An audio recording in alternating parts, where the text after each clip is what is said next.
So, folks, conservatives are wildin'. They just have nothing left to talk about because everything that they are trying to do as the majority party in government is failing colossally. It's backfiring in basically every conceivable way. It's not going well. And I just wanted to throw this up because this is a video from Charlie Kirk's channel about 2 days ago. Let's just take a look. How's Charlie Kirk doing? Let's check in. If you love America and believe in the values that made it great, join AMAC, the Association of Mature American Citizens. AMAC is the conservative alternative to AARP, and it's not just for seniors, it's for anyone who... Also, I'm pretty sure he's just AI doing his voice, and his head looks very weird in his ad segments. ...believes in faith, family, and freedom. Members get exclusive discounts, helpful resources, and the excellent AMAC magazine delivered to your door. And right now you can join for as little as $1.20 a month for a 5-year membership. Support the movement that's standing up for America. I think AI is just struggling with his face. amac.us/Charlie and join today. Okay, everybody, welcome back. Email us as always, freedom@charliekirk.com. Also, okay.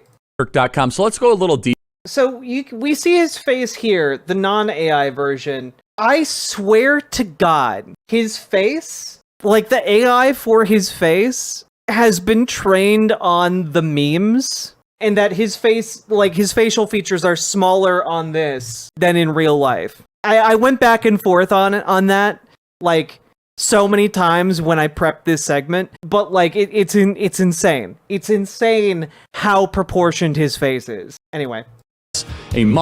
Okay, everybody, welcome back. Email us as always, freedom@charliekirk.com. So let's go a little deeper on this land acknowledgement thing. If you don't know what a land acknowledgement is, it's, again, this is at the Democrat Party. I mean, we should make fun of them, but at the... Also, the most pressing issue for conservatives right now is land acknowledgements?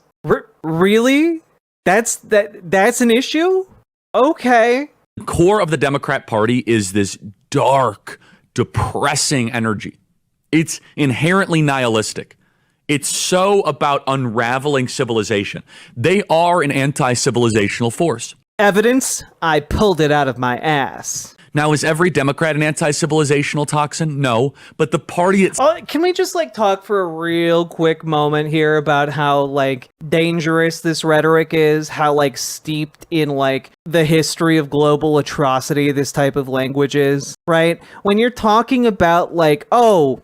not every Democrat is a blight on civilization, but most of them are. That's interesting, because I'm just going to throw it out there. What is a conservative who hears, this large group of people, they are trying to kill our civilization? What do you think the conservative mind goes to when thinking about people like that? Do they think, oh, let's just change their minds through reasoned discourse? No, they think about killing them. They're like, oh, those people want to kill our civilization? Let's kill them instead. Right? That is the purpose of this rhetoric. Charlie knows that. He's not stupid.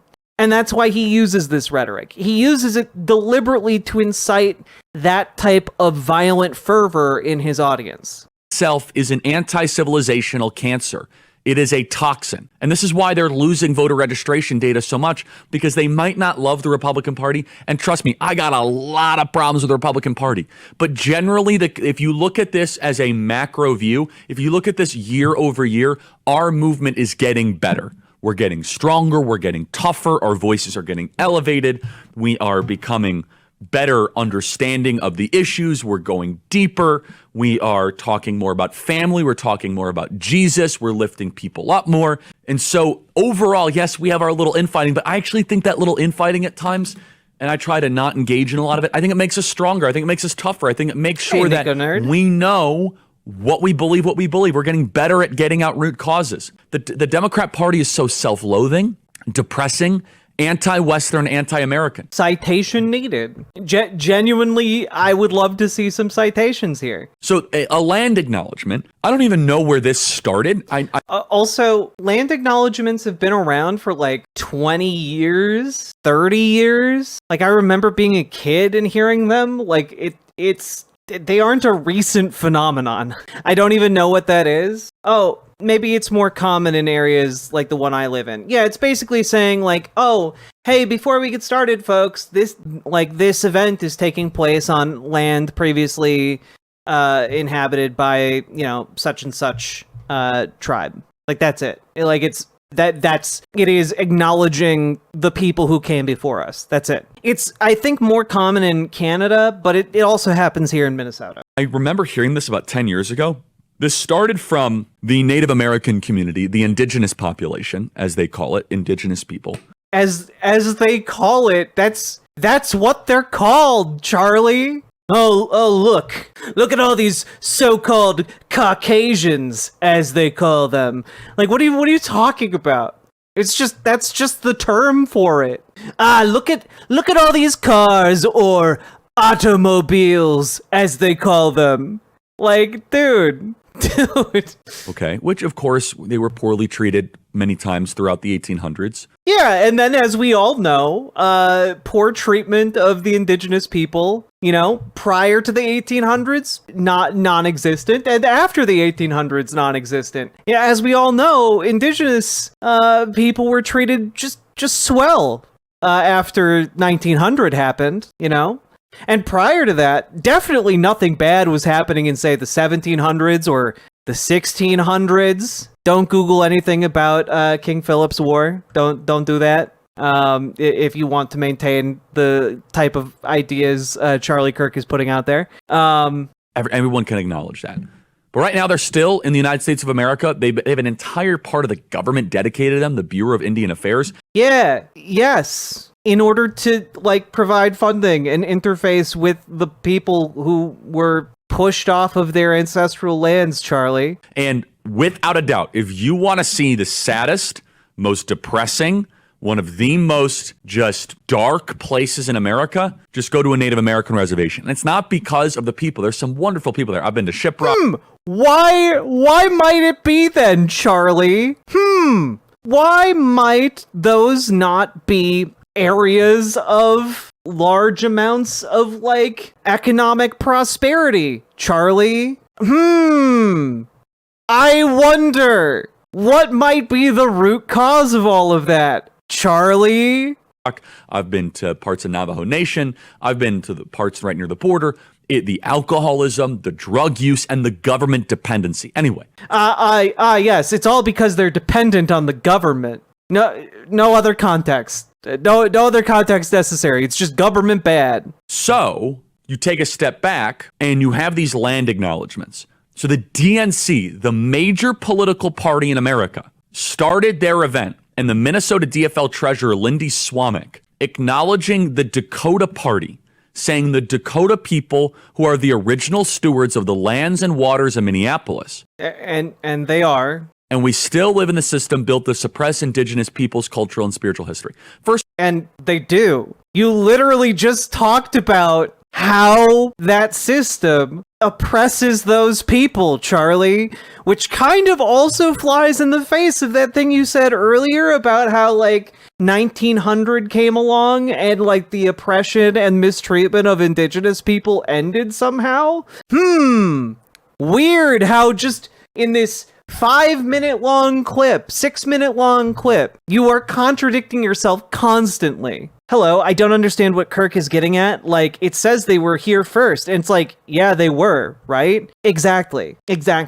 But you have to understand that Charlie comes at this in order to try and, talk about how wokeness bad, and it's woke to call, Native Americans, indigenous people, and it's woke to acknowledge that the land was conquered from them. It's woke to acknowledge the brutal history of genocidal violence against indigenous people. And his goal here is to be look at all of these crazy woke liberals who are dedicated to destroying Western civilization. That's his goal. His goal here isn't to be coherent, because fascism isn't coherent. It is not a coherent ideology. It's self-contradictory. And Charlie is a fascist. So it is not surprising that every other sentence in some way contradicts another sentence he has said just in this short clip. Does anyone believe Charlie Kirk when he says that there are no starving kids in America? Yes. A lot of conservatives buy into this propaganda.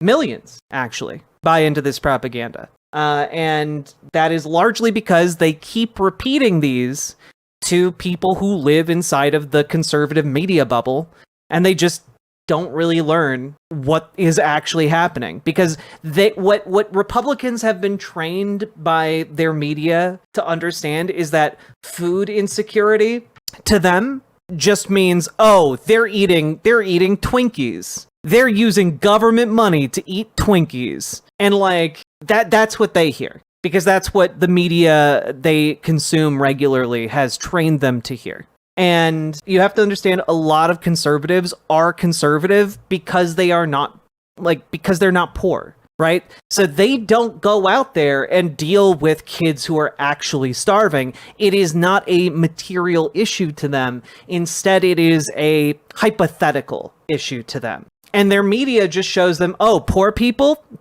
are fat. So how could they be food insecure? They're fat. So they're clearly eating too much. Like, that's how the conservative mind works. They have been fed all kinds of garbage in their media that has made them pliant in these ways. It's really, really sad.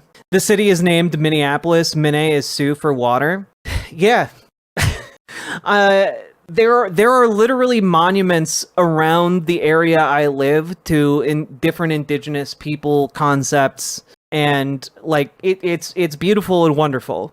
And honestly, conservatives think that it is anti-American to acknowledge that history, because they're anti-knowledge. They are anti-knowing thing. It is infuriating. First of all, you don't know that. The Dakota people could be lying to you. They could have cut the scalps of the Iroquois people. So you think it's... What are you talking about? You racist fuck. Who are the original stewards of the lands and waters of Minneapolis. And we still live in the system built to suppress indigenous people's cultural and spiritual history. First of all, you don't know that. The Dakota people could be lying to you. They could have cut the scalps of the Iroquois people. What are you talking about? Also, can we just take a look here? You know, I want you all to understand exactly how stupid what Charlie Kirk is saying is. I need you all to understand exactly how stupid what Charlie Kirk is saying is. All right? So, here is the Iroquois Confederacy. It's a map of the Iroquois Confederacy. All right? As you'll note, this is not, in fact, Minnesota. This is, in fact, in a completely different area of the country. And I'm just going to throw this up here.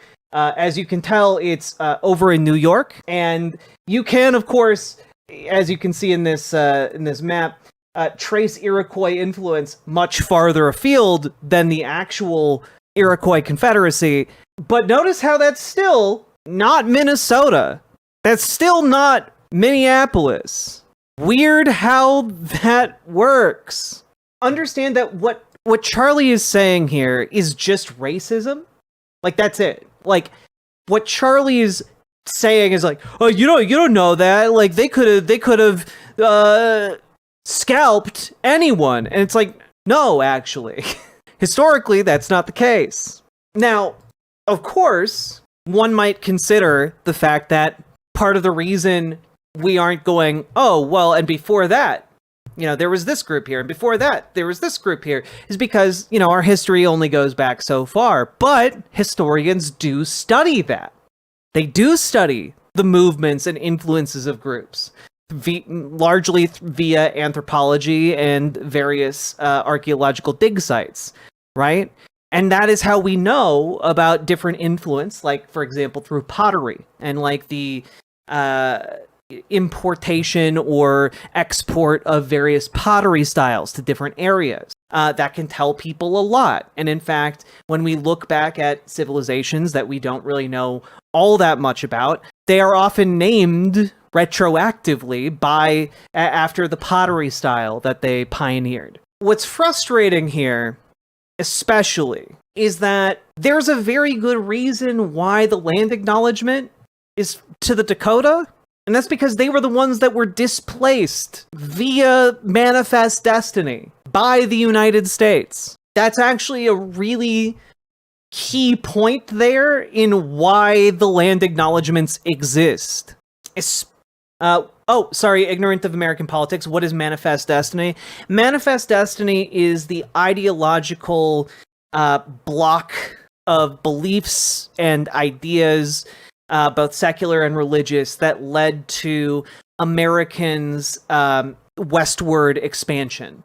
So when we talk about like Little House on the Prairie, and like, you know, the Oregon Trail, all that, those are elements of manifest destiny, motivating people as their God-given and national duty to go out into the frontier, build homesteads, and take land from indigenous peoples. It is the ideological framework for America's colonial endeavors in specifically within the continental Americas, because then when we talk about colonialism in a broader context, obviously, when it comes to like some of the other things, manifest destiny played a lesser role, but the influence is still felt to this day. Yeah, the settler colonialism is the manifested system out of manifest destiny in the United States. A lot of different settler colonial systems get set up initially via different ideological frameworks. Yeah, it is the justification for the colonial expansion.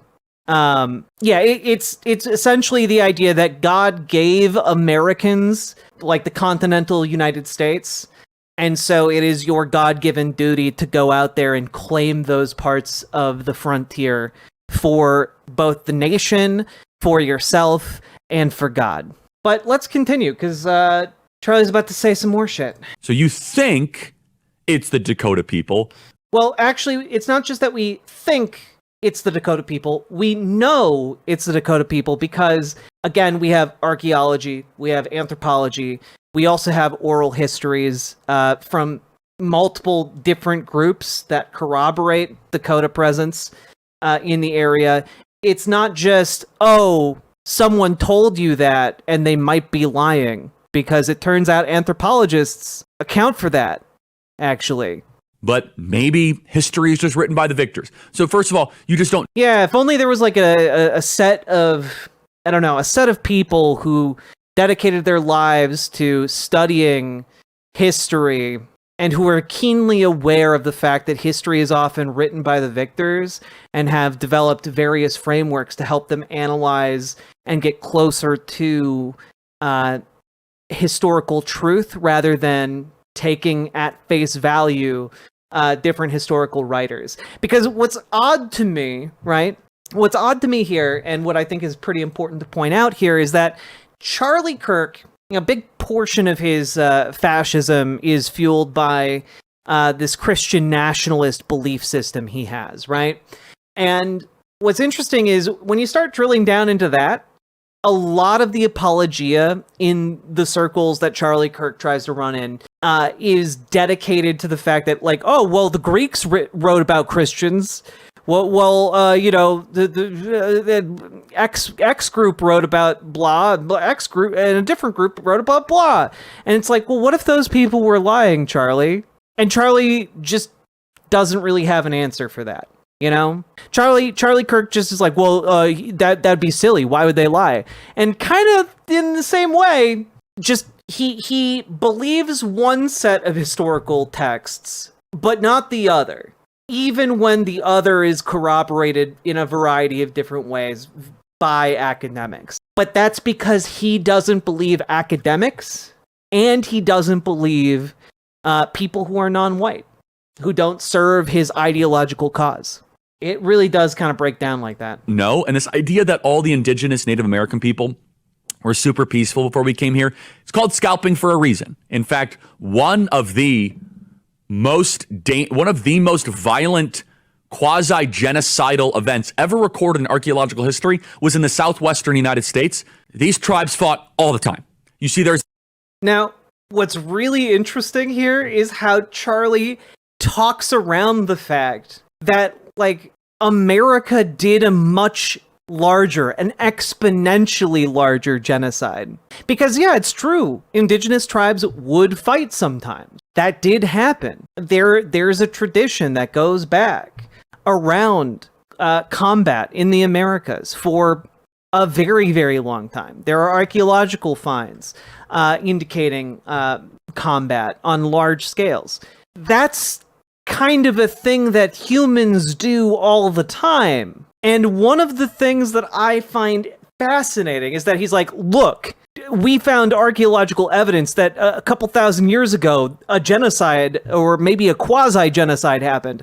And it's like, okay, but we can look back a couple hundred years ago, and we know a much larger genocide happened right here. Hence the land acknowledgement. You know, like it's bizarre to me. And I also want to point out, he keeps talking about scalping, right? He keeps talking about scalping as like this uniquely indigenous thing. And I just have to point out that America also did scalping. Like, this wasn't uniquely indigenous.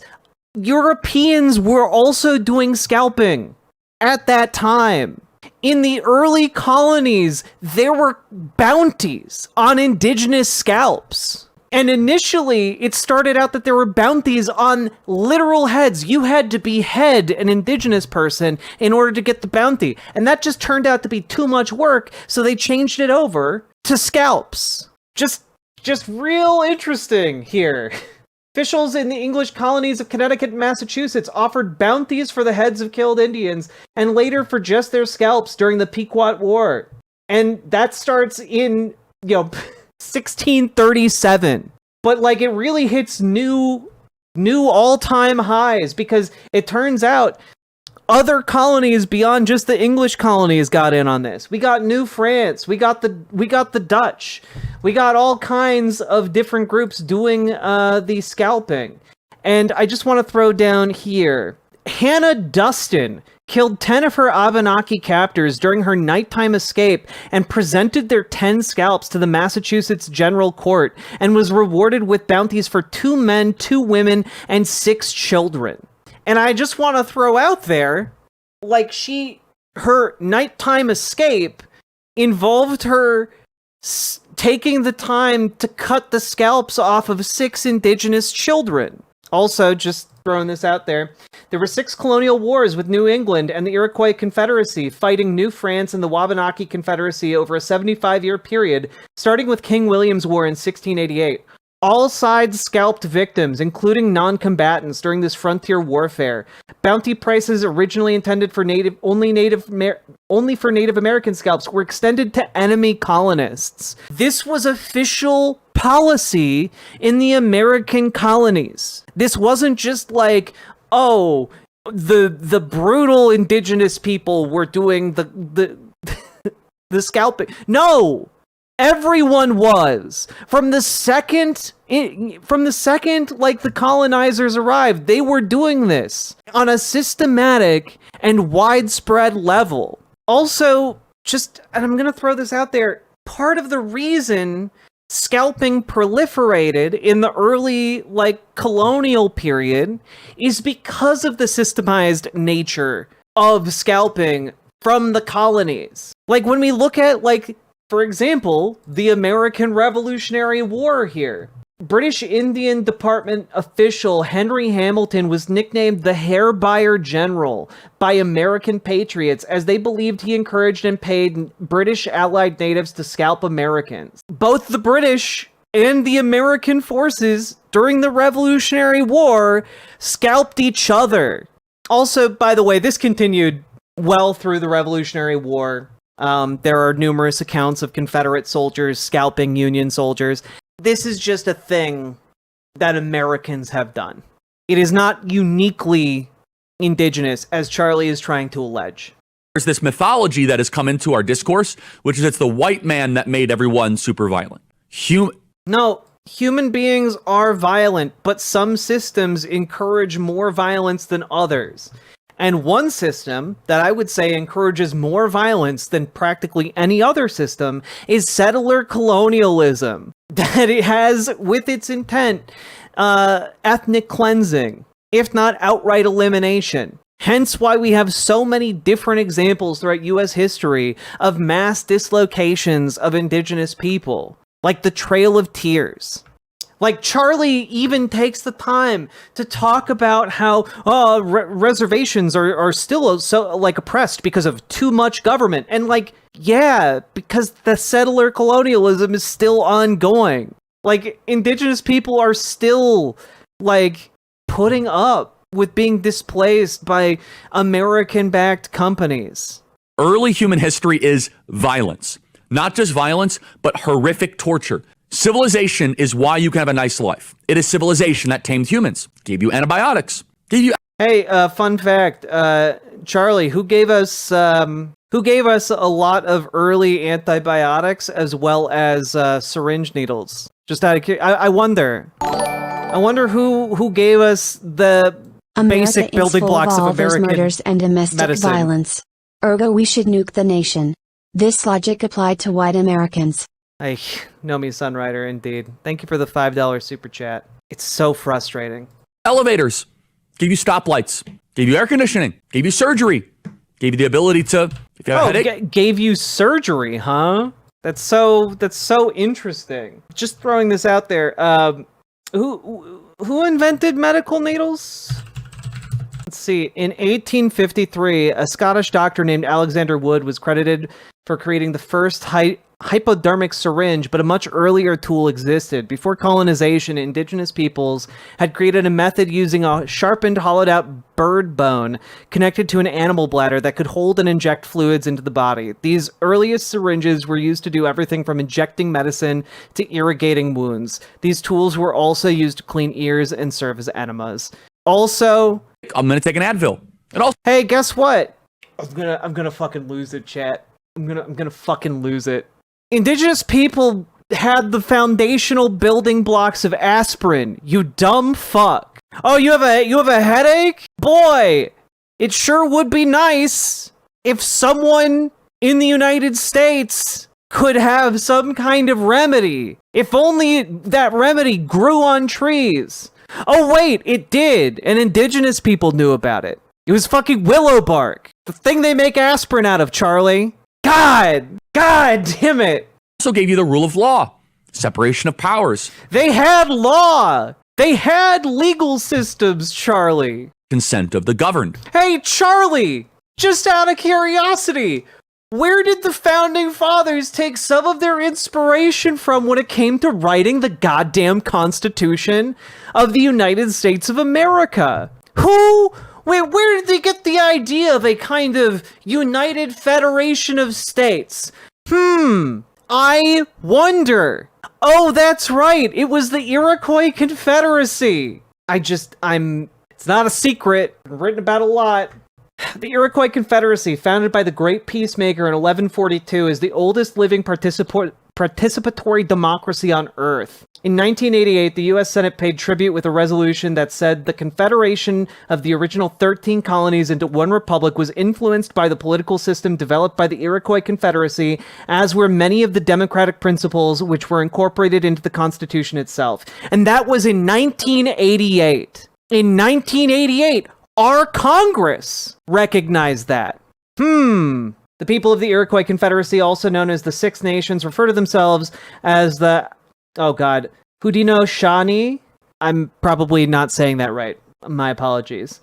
It means peoples of the longhouse and refers to their lengthy bark-covered longhouses that housed many families. Theirs was a sophisticated and thriving society. Each nation maintained its own leadership, but they all agreed that common causes would be decided in a grand council of chiefs. This concept was based on peace and consensus rather than fighting. Oh, look. You can find literal parallels. Either the Native Americans were perfect pacifists or they were mindless vicious orcs.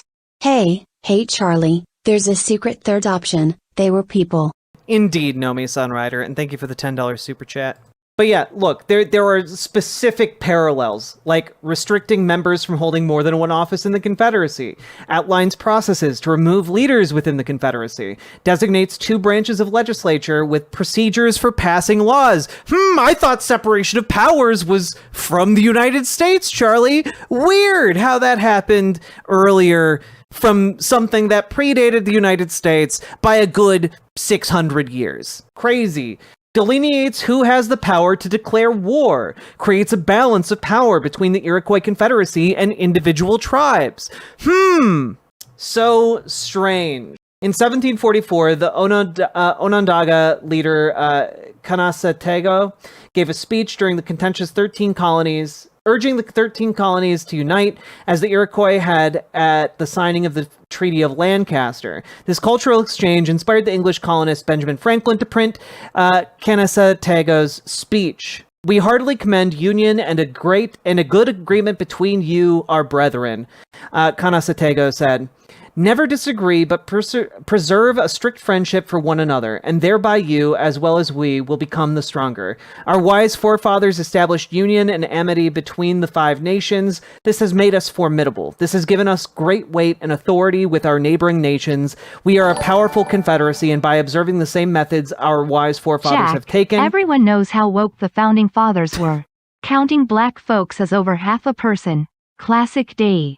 Thomas Paine created social-emotional learning. True facts. I mean, we're really on the verge of just, like, Republicans actually believing that, Paladin. We are a powerful confederacy, and by your observing the same methods our wise forefathers have taken, you will acquire fresh strength and power. Therefore, whatever befalls you, never fall out one with another. So, yeah, if you've ever wondered, hey, why does the eagle hold all of those arrows? It's because in this speech, Kanasatego used the metaphor that many arrows cannot be easily broken as one, which in turn led to this design being incorporated into the U.S. seal. Out of many, one. So, yeah, I don't know. Pretty interesting stuff. But Charlie just is a completely incurious person because fundamentally, fascism is an ideology for the incurious. It is an ideology for the people who have given up. It is an ideology of inconsistency that requires submission above all else, even to the point of your death. It is a death cult mentality, and it is plain in every single message that these people put out. They do not care. They have no curiosity. They do not seek truth. They only seek submission. That is it. The indigenous population had none of that. I hate him so much. I hate his racist ass so much. Came here and we built something new. We came to a barren country with a very violent... It wasn't barren. We're talking about a country that built cities the size of London, 100 years before London existed, or hundreds of years before London existed. We're talking about a place that had empire. We're talking about a place that pioneered technologies that were unthinkable to Europeans. Talking about people. Quote unquote, Indian domestic. I don't love the word Indian, even though the ridiculous. I love that Charlie gets after being so incredibly racist, he's like, well, I don't want to say that word, and I've already looked down my nose at indigenous people, so I don't know what else to call them now. Part of the government is called the Bureau of Indian Affairs. And should we acknowledge that, okay, we didn't treat them as well as we should have? Yes, should we acknowledge that? But that's all a thing of the past. Ignore that part that I said earlier about how indigenous people are treated now. There were sins that were committed. Absolutely. But a land acknowledgement basically says... LB, Charlie Kirk is very proud that South Park made fun of him. It's not a South Park Sona if he's actually in South Park. This land is not your land. It is the reverse of the song that we are taught growing up. The song is, this land is my land, this land... No, Charlie, it's not the inverse of that, because the land acknowledgements acknowledge that this land is your land as well. That song, Jesus Christ. I'm losing it so hard. I'm losing it so fucking hard. How do I even approach this one? How do I even approach this one? Because I'm about to lose it. I'm trying to be productive about it. Okay. Literally, this song is an original by Woody Guthrie, noted anti-fascist. This machine kills fascists. Woody Guthrie. He composed This Land Is Your Land, and it is supposed to be in direct opposition to the song God Bless America. Charlie should watch Chief of War. Hawaii had a very structured formal government 300 years ago. I really want to watch that show. It looks cool. It is supposed to be a rejection of Manifest Destiny and its values. Woody Guthrie heard that song a bunch of times, went a little bit nuts, and wrote this in response, specifically to indicate that this land is for you and me, not deemed to be yours or any one person's by God. Land is your land. It is unwinding that this is our nation, even though there was nothing here. In fact, you know what the only acknowledgement I could agree with? We should do a land acknowledgement to God. God created the heavens and the earth. Ex nihilo. He spoke order out of chaos. Do you guys understand like how fucking stupid this comes across if you know anything about the songs that are being talked about here? Just want to throw this up there, okay? This is from the woodyguthrie.org, all right? This land is your land, this land is my land, from California to the New York Island, from the Redwood Forests to the Gulf Stream waters, this land was made for you and me. As I was walking that ribbon highway, I saw above me that endless sky, I saw below me that golden valley, this land was made for you and me. I've roamed and rambled, and I've followed my footsteps to the sparkling sands of her diamond deserts, and all around me a voice was sounding, this land was made for you and me. When the sun came shining and I was strolling, and wheat fields waving and dust clouds rolling, as the fog was lifting, a voice was chanting, this land was made for you and me. As I went walking, I saw a sign on it, and on the sign it said no trespassing, but on the other side it didn't say nothing. That side was made for you and me. In the shadow of the steeple I saw my people. By the relief office I seen my people. As they stood there hungry, I stood there asking, is this land made for you and me? Nobody living can ever stop me as I go walking that freedom highway. Nobody living can ever make me turn back. This land was made for you and me. Okay? If you know anything about anything, you have to understand Charlie Kirk exists to bastardize the best elements of what could make this country great. Also, just want to share this here. Back in 2012, NPR wrote this article, The Story of Woody Guthrie's This Land Is Your Land. And it has another verse that isn't commonly shared. There was a big high wall there that tried to stop me. The sign was painted, said private property. But on the backside, it didn't say nothing. This land was made for you and me. This song is anti-arbitrary walls. This song is anti, claiming ownership over land. It is against those concepts, full stop. Because this is a land to be shared, not a land to be owned. Again, fascism is the antithesis of what it means to love this country. It is the antithesis of every good aspect, every potentially good aspect of America. For those who don't know, Woody Guthrie lived in a Trump property and hated Trump's dad so much that he wrote a song called Old Man Trump. It's true.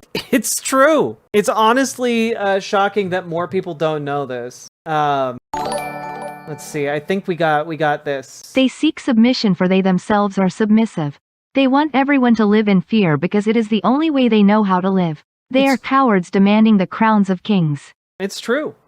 And I think it's fitting, Lily Love stuff, for us to play Old Man Trump. Here's the rendition of Johnny Irion playing the song. These are Woody Guthrie's words. He wrote this song in around 1950. Fred Trump was Woody's landlord, and U.S. Elevator put some music to it. It's called Old Man Trump. Yeah, fun fact. Woody Guthrie's landlord was Donald Trump's dad. I suppose Old Man Trump knows just how much racial hate he's stirred in the blood pot of all those human hearts when he draw that color line down here at his Beach Haven Family Project. Beach Haven ain't my home, I just can't pay this rent. My money's down the drain and my soul is badly bent. Beach Haven is Trump Tower, where no black folk to go. I said no, no, man, Trump.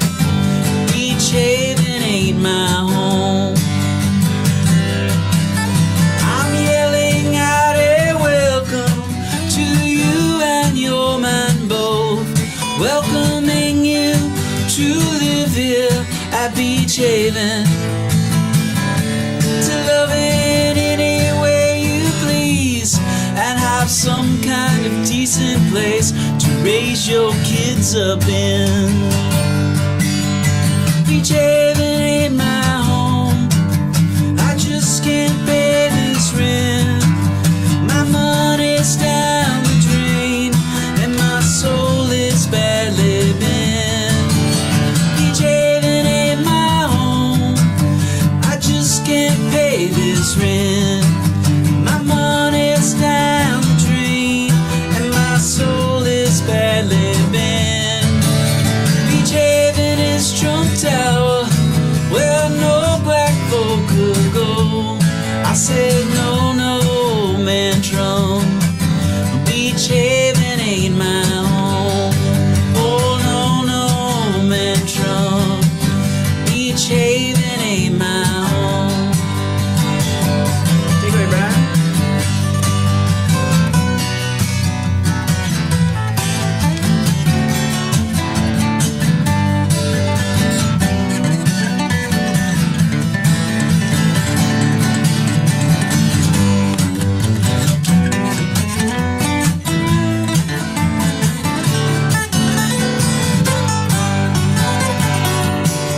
I suppose old man Trump knows just how much racial hate he stirred in the blood pot of all those human hearts when he draw that color line down here at his Beach Haven Family Project.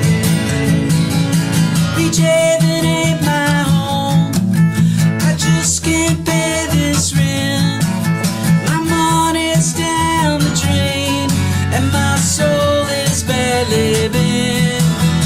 Beach Haven ain't my home, I just can't pay this rent. My money's down the drain and my soul is badly bent. Beach Haven is Trump Tower, where no black folk will go. I said no, no, man, Trump. Beach Haven ain't my home. No, no, man, Trump. Beach Haven ain't my home. No, no, man, Trump. Beach Haven ain't my home.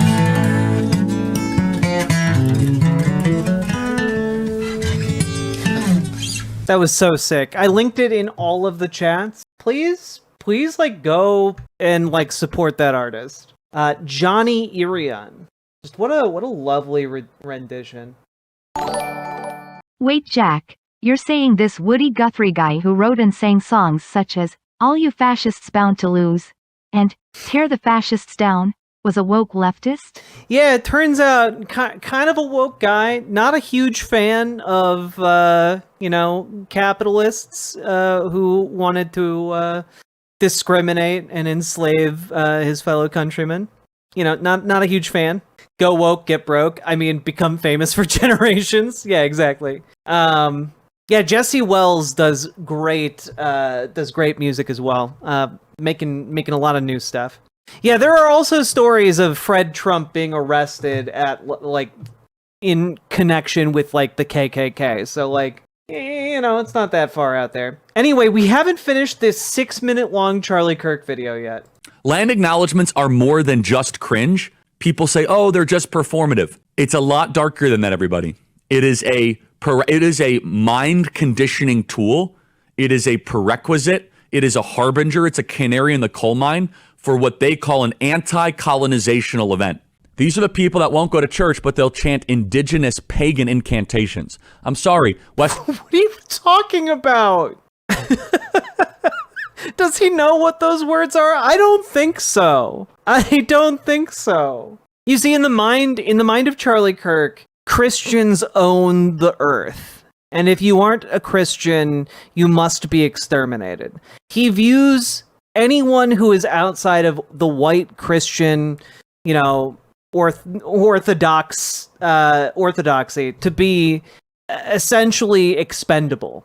And he would happily snuff out the lives of each and every one of you who doesn't conform with his worldview. Like, if he could press that button, he would press it immediately. And he'd do it with a clean conscience. Because he's a fascist. And he ultimately, above all else, above family, above God himself, Charlie values death. The death of his enemies. That is his true idol. And that is the true idol of every fascist.